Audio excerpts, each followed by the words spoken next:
suis dit tout à l'heure qu'il y avait des processus d'intégration au niveau impérial qui sont assez superficiels.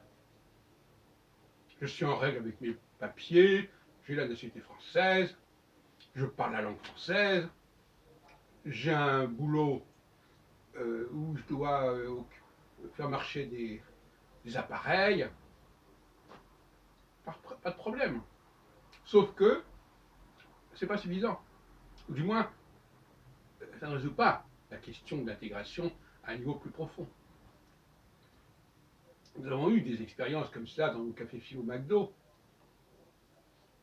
où certaines personnes s'occupaient de filmer. Elles s'étaient chargées de filmer.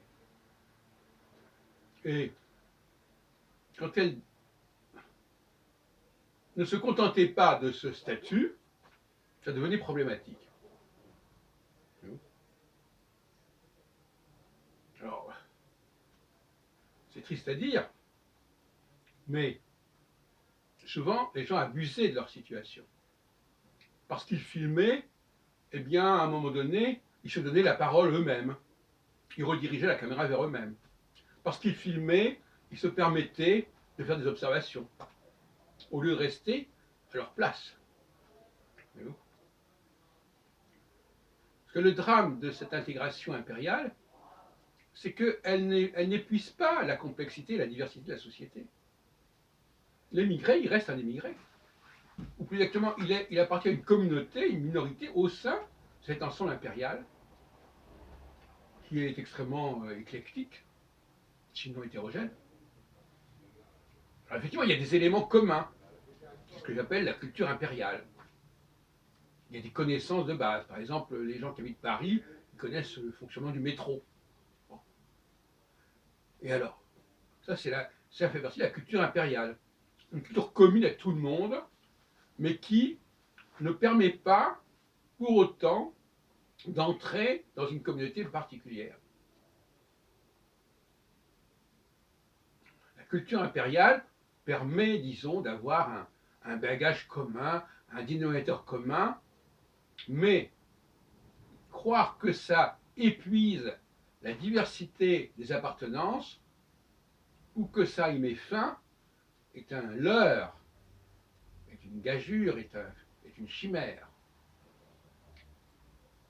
Donc, il faut que les choses soient claires. Il y a trois niveaux.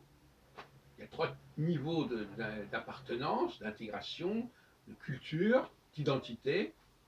Il y a l'identité impériale, que je viens de décrire. C'est-à-dire que j'ai quelques éléments basiques qui sont finalement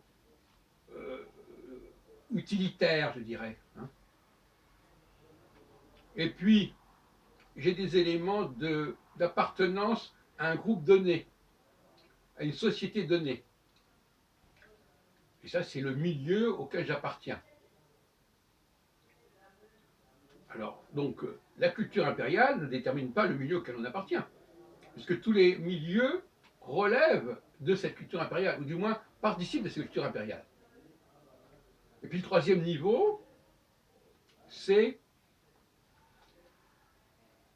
la culture, disons, génétique. Être un homme ou une femme, ça ne relève ni de la culture impériale, ni de la culture locale, de l'identité locale, de la communauté X ou Y. C'est un troisième niveau. Alors, il n'est pas toujours facile de déterminer le niveau 1, le niveau 2, le niveau 3. Par exemple, dans le cas des juifs, est-ce qu'être juif, c'est niveau 2 ou niveau 3? Est-ce qu'être juif, c'est être membre d'une communauté, parmi d'autres? Ou est-ce que c'est être dépositaire d'une subconscience, parce que l'appartenance communautaire, c'est plutôt de l'ordre de la surconscience. Ce sont des textes, ce sont des traditions qui sont connues dans une catégorie de personnes.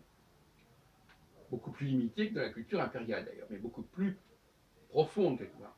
Et puis il y a un troisième niveau qui est celui du sang.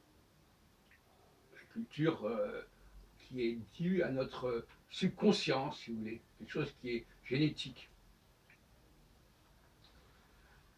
Donc il faut quand même considérer ces trois facteurs. Et on peut les combiner de différentes manières. On peut être par exemple 3, 1, 2, 3, etc.